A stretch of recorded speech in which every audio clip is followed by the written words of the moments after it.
What's up, y'all? Welcome back to the channel. Excuse me for looking like a skinless chicken, but I really wanted to get this video up for you guys. We are going to go through a step-by-step on how to set up a debt payoff plan.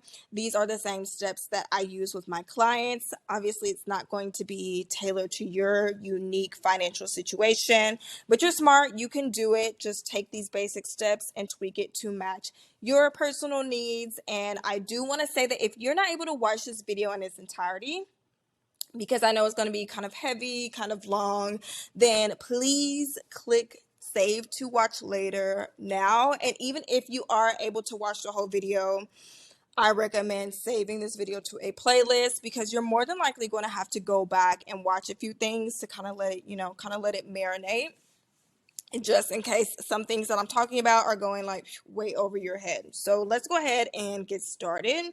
So what you're going to need is the specific debt balance you want to pay off. If you don't know which one you want to pay off yet, that's totally fine. We'll talk about that in just a moment. You're going to need your monthly budget or an awareness of where your income and expenses are. And I say this because you want to know your golden gap. And your golden gap is what is known as your spendable income. I just call it golden gap. This is going to be the amount of money that you have left over when your expenses are subtracted from your monthly income. This way you know how much you have to work with to apply extra to that debt balance. And then you need access to Google Drive. This is free. Don't worry, this is free. So if you do not have a Gmail account, set up a Gmail account and then you will have access to Google Drive.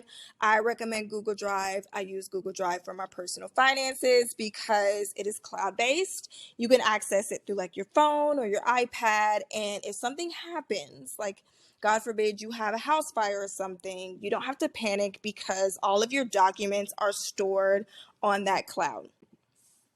So really quickly, how to set up your Google Drive folder. You want to click the new button that's on the left side of the screen and click new folder.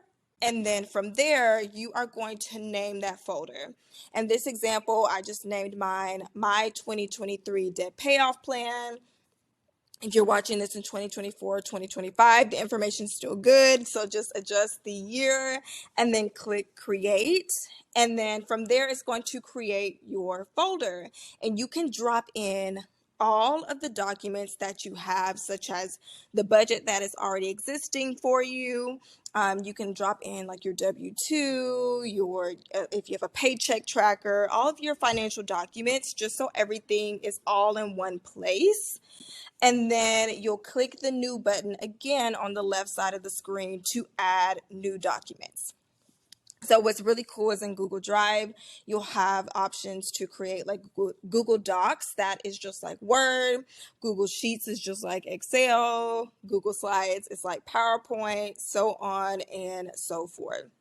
So the documents you want to include in this folder are going to be, of course, your monthly budget. You want to include a list of your expenses, your debt balances, so each individual debt balance and the amount, as well as the lender for each, and your debt payoff plan, aka your action plan. And so here you will see an example of a folder. This is like a little test dummy folder that I created. You'll see I have a copy of my monthly budget here, an expense list, debt balance list, as well as an action plan. And I do have some documents that are available for you to copy and save into your own folder if you look in the description of this video. All right, so when it comes to your list of expenses, it's important to have a list of expenses, whether you have a budget or not, because obviously it's going to help you determine how much you can safely apply to debt, and it just helps to keep you organized. You want to be organized and in the know when it comes to your finances. The worst thing you can do is to be out of the know because you feel overwhelmed and you probably are going to feel like there's no way out for you and you probably don't make enough and you are just stretched thin. So you want to include the name of each expense. This is also going to include your debts. the amount of each expense. And when it comes to the amount of each expense, I know some expenses are going to be more difficult to create an amount for, such as your variable expenses, because these are going to fluctuate based on usage, right? So, like your electric bill, your water bill. So, a quick trick that I have for you guys is to, number one, gather the last 6 or more billing statements. And then from there, you want to add all of your bills together to get the total, and then divide by the number of statements to get the average. So out here, we have 6 electric bills, and the total is $810. So 810 divided by the 6 statements is going to be an average of $135, right? But you don't want to stop just there, because it'll be just our luck that we put in 135 and then we get a bill for 150, right? So I always recommend adding in a buffer amount that's like, 10 to $50, just to kind of CYA. So going back to our example, we have the total of 810 with an average of 135 once we divide it by the number of statements. And so let's say that we add a $25 buffer. That's pretty much how our electric bills fluctuate, by like $25, $30. So that would put us at 160. That 160 is what we will record in our budget or our list of expenses for our electric bill. But we're not going to stop just there, right? I want to show you why it's important to have a buffer and what's really cool about your buffer. And I didn't notice this when I was doing it before, but you actually create a safety net when you add buffers to your expenses. So we know that we're going to put in 160 for our electric bill, right? So let's say that our next billed amount for our electric bill is 115. Obviously, we budgeted 160, so that means that we came $45 under budget. We now have a $45 safety net. So if next month rolls around and our bill somehow winds up at 185, we're obviously $25 over budget. But we don't have to really freak out because we have that safety net. And so 160 minus 185 is obviously $25 over budget, but taking that safety net and then subtracting that overage, that puts us at $20 that we're still up in the account that holds our money for the electric bill. So we don't have to worry that our electric bill was higher, and we still have a little bit of a safety net. Now, obviously, if for some reason your bill keeps coming over budget, you want to use that feedback to tweak the amount that you are budgeting. Now, when it comes to those expenses that are on a regular schedule, such as like an insurance premium that's due every quarter, you want to treat it like a monthly expense in your expense list or in your budget. So for an example, let's say we have a property tax bill that is $2,000 and it's spread across 4 payments per year. So $2,000 minus 4 is going to be $500 that's going to come due every single quarter. So let's say we have quarterly payments of $500. Now, if we divide this by per 3 months, we're going to need a total of $166.67 that we need to put in our monthly budget. Right? I always recommend having a monthly budget just so you have your monthly overview. But if you want a budget per paycheck, then you will just break up that monthly amount based on the number of paychecks that you're getting. So do remember when you are doing this to adjust the monthly amount to match your budget's frequency. Now, while we're on the topic of, calculating a safe amount to put for certain expenses, for those of you who have credit card debt, I want to help you to calculate a payment baseline. I always recommend setting a specific amount for each credit card to create consistency. That way you're not having to adjust it every single month. So you want to use your current minimum as your baseline for that specific card. So for an example, let's say we have a city card our minimum is $85. $85 is going to be what we record in our list of expenses or our budget as city's payment. And we're going to say that it's going to be sent to that card, or we're going to try to send that amount to the card every single month, despite the minimum lowering. Obviously, with each payment, your minimum is going to lower, but challenge yourself to keep that amount the same, as in you're sending $85 every single month, because this is going to help you obviously pay off the debt faster. But once again, it's going to create consistency in your budget, so you know the minimum amount that you need to send over to that credit card.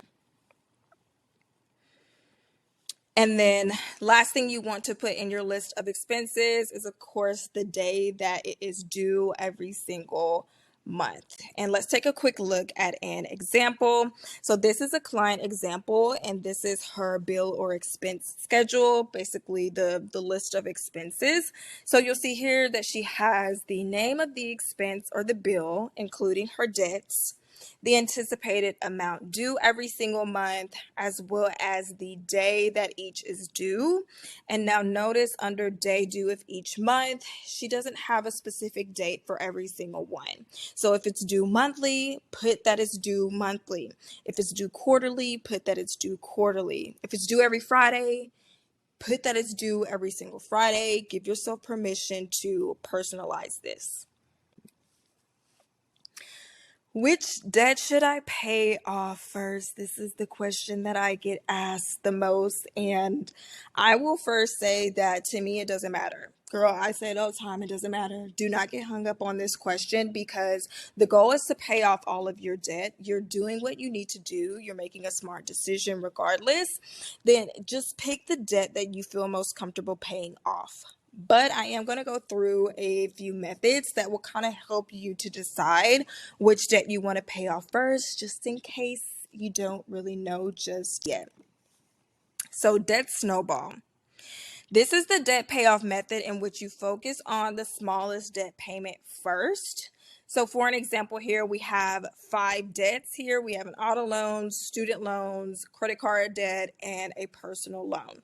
So if you were to use the debt snowball, then you would choose the personal loan, because that is your smallest debt balance. That is going to be what you focus on first. And some pros are that you have the ability to experience quick wins, so you have higher motivation. If you are someone who needs to see something happening when you are applying payments, I recommend the debt snowball, especially in the beginning, until you can kind of get that delayed gratification and consistency going. But a con is that you're possibly paying more in interest, because the small step balance doesn't, it doesn't guarantee that you're paying on the highest interest balance.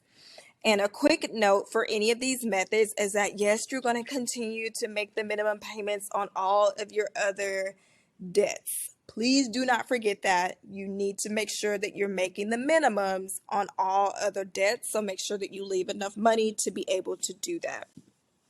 Now, next method is the debt avalanche, and this is when you focus on the debt with the highest interest rate first. So we have our same 5 debts. If we choose the avalanche method, that means we're going to start with the $9,000 credit card balance first, because the credit card interest is a killer. I think that we all know that.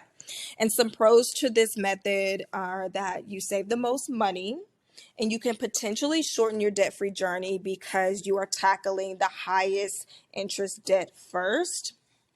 But some cons, or a con, is that you have the possibility of a slow moving balance. This is why I don't recommend the debt avalanche for those who don't have discipline and consistency yet when it comes to making debt payments, because no one in the beginning wants to throw their money towards a balance that doesn't seem to be moving. They're not really getting a benefit out of it, or it doesn't seem like that in the beginning. So that's something to keep in mind. And I started with the debt snowball, and then once I got a few years into my debt-free journey and got that discipline in, then I switched to the avalanche. But you can always switch these methods out as your motivation and discipline kind of fluctuate. Now, some other balances that you can focus on first are the one with the highest payment. So, whichever one is taking up the most room in your budget, you can focus on that one. And then the biggest stressor. It is totally okay to go off of emotion with this. If you want to target the debt that makes you feel the most anxious, stressed, and ashamed, target it. This is not permanent. You can always adjust which one that you are focusing on. This is your journey. You rock it the way you want to. Now on to the action plan. This is where the good stuff starts. Please do not start without a goal. If you feel like we're in school, we are in school, girls. So we're going to talk about the SMART goal. You cannot get to your destination if you don't know where you're trying to go. And if you don't have a goal, then you are not going to be able to create an action plan because you don't know what it is you're trying to do. We don't want to guess here when it comes to our finances. Please have a specific goal that is not vague, because it's going to be very difficult to create anything if you're vague. So you want to be specific: who, what, when, where, why, measurable, how much. Please include an amount. How much is it that we are trying to save? How much is it that we're trying to pay off? Please do not put 3 to 6 months worth. What is the specific amount? You're going to need that in order to create your action plan. Is it attainable? Please make sure it is realistic. You want to stretch yourself, but not so far to where it's like you're living in la la land, right? That's the worst thing that you can do, is create an unrealistic goal, because it's going to mess with your self-esteem. 100%. It's going to mess with your self-esteem, and you're going to feel like you're doing something wrong or something's wrong with you, when in reality, you just didn't make the goal realistic to your current financial situation. R is for relevancy. Make sure this is something that you actually want to achieve right now and that you actually should achieve right now.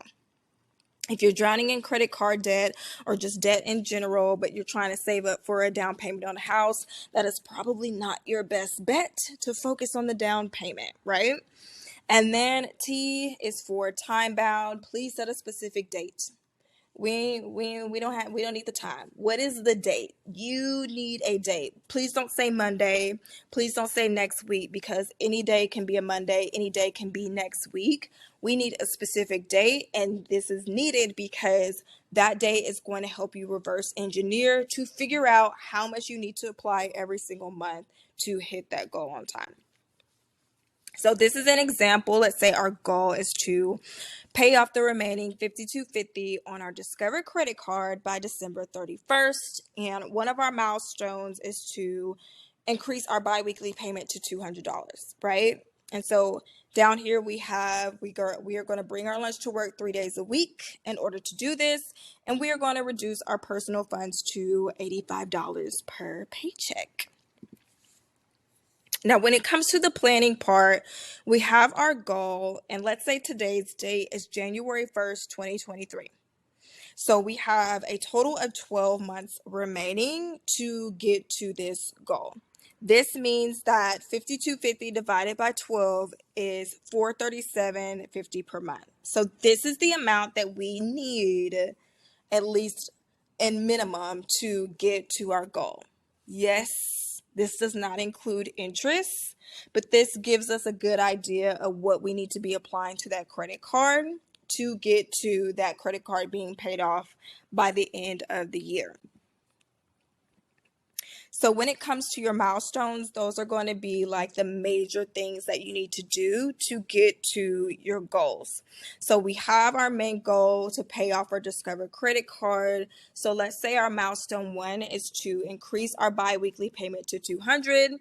Milestone 2 is that we're going to lower the APR because we want to transfer our balance to a card with a 0 intro APR by June. We're going to focus on milestone 1 just so I can break this down and show it to you guys. And milestone 1 is, of course, to increase our biweekly payment to $200. When it comes to what you say you're going to do financially, write it down. So with milestone 1, we are going to break this up into tasks or to-dos. What is it that we need to do to reach this milestone? So we have task 1, task 2, and task 3. It could be less than 3 tasks. It can be more than 3 tasks. We just need to write down how we are going to do this. And when you are creating your task, you want to take into consideration your strengths, your interests, and your weaknesses. Focus on what you're already good at. What is it that you are already good at that you can build your action plan around? Are you good at, keeping your spending to a minimum with cash? You want to incorporate that in your action plan. What are your interests? What's your behavior? What do you naturally like and dislike? Remember, guys, behavior is number 1. You're always going to manage your money according to your behavior. Know yourself, learn yourself so that you can create boundaries and methods that are going to support who you are at your core. And then your weaknesses, you need to include that as well, because these are the things that can derail our plan. So we need to be proactive and make sure that we know where to focus our attention so these things don't come in and ruin our debt payoff plans. So with the milestone planning, milestone number 1 was to increase the biweekly payment. So we are going to write down how we are going to do this. Write down how you're going to do it. And then when you write down how you're going to do it, you probably need to write down how you say you're going to do the next thing. That way you have something to go back to evaluate and readjust if something is not working, right? So we're going to bring our lunch to work 3 days a week. This is going to save us about $30 a week, or what is that? $120 a month. We're going to reduce our personal funds to $85 per paycheck, and we are going to pick up an extra shift once per month. That is just a basic example, but it's going to work with what we have right now. So like I was just saying, we have our milestone. We have our milestone task, how we're going to reach that milestone. Now, how are we going to do each of these things? We're not going to guess. We are going to write it down. That way we have, no questions about what it is that we should be doing. So milestone task of reducing our personal funds to $85 per paycheck. Let's break this one down even further. So to do this, we're going to withdraw $85 in cash using the cash envelope system. And this is one of our strengths. So let's say that, we're really good at keeping our spending to a minimum, because when we see our cash go, it hurts. So that's why we're going to use the cash envelope system. We're going to stretch out brunch dates to once per month. This is very basic. And we're going to do bi-weekly check-ins with an accountability partner. Please do not underestimate behavior-based tasks. Please do not underestimate behavior-based tasks. It may seem very basic, but we all know when we write down something that's very basic and we actually have to do those things, it's hard as hell, right? And so bi-weekly check-ins with an accountability partner, or just stretching out brunch dates, it sounds good, but it's a lot harder to do. So you want to make sure that you are writing down the plan so you can stick to the script. So let's see it all put together. Now, this is only going to show one milestone, but if you have multiple milestones, you of course want to add it to your action plan. And as you're adding each one, the action plan is going to get longer and longer. That's fine. That's what we need to be looking for, because we need to know exactly what we're doing. So we have the amount that we need each month, which is $437.50. We have our goal, and we have our milestone 1. So under each one of these, we have exactly what we're going to do to hit this milestone and how we're going to do what we say we're going to do, such as reducing the personal funds, bringing our lunch to work 3 days a week. We're going to create a meal plan of 3 meals per week to grocery shop for, and we're leaving that debit card at home if we're bringing our lunch that day. And now notice that I only said bring lunch to work 3 days a week, because you don't want to be miserable on this journey, and you want to be realistic to who you are. If you're a foodie like me, you ain't bringing your lunch 5 days a week, okay? So 3 days a week, that's enough to stretch you, but it is also enough to establish consistency and discipline. And then number three, pick up an extra shift once per month. So we're going to advise Tony to add us his backup for weekend and evening shifts. So wrapping it up, once again, you want to create your Google Drive folder, put your budget, your list of expenses, your debt payoff plan, and of course this action plan in that folder and any other documents that you want to add together. Remember to choose the debt balance that you want to focus on first. Create your goal for that, including how much you want to pay off and by what date, and reverse engineer that so that you can determine how much you need to apply to that debt to get to that goal by that time. And if you find that that amount is too high, you know you need to go back and tweak your goal based on your list of expenses and your golden gap, or how much money you have remaining after all of your expenses are taken care of. And if you have to keep going back and adjusting, that's totally fine. If you can't pay $5,000 in 1 year, that's totally fine. Remember, you want to keep that goal realistic to your current financial situation and do what you can and write down what you say you're going to do. I really hope that you guys enjoyed this video and that it was helpful, and I will catch you in the next one.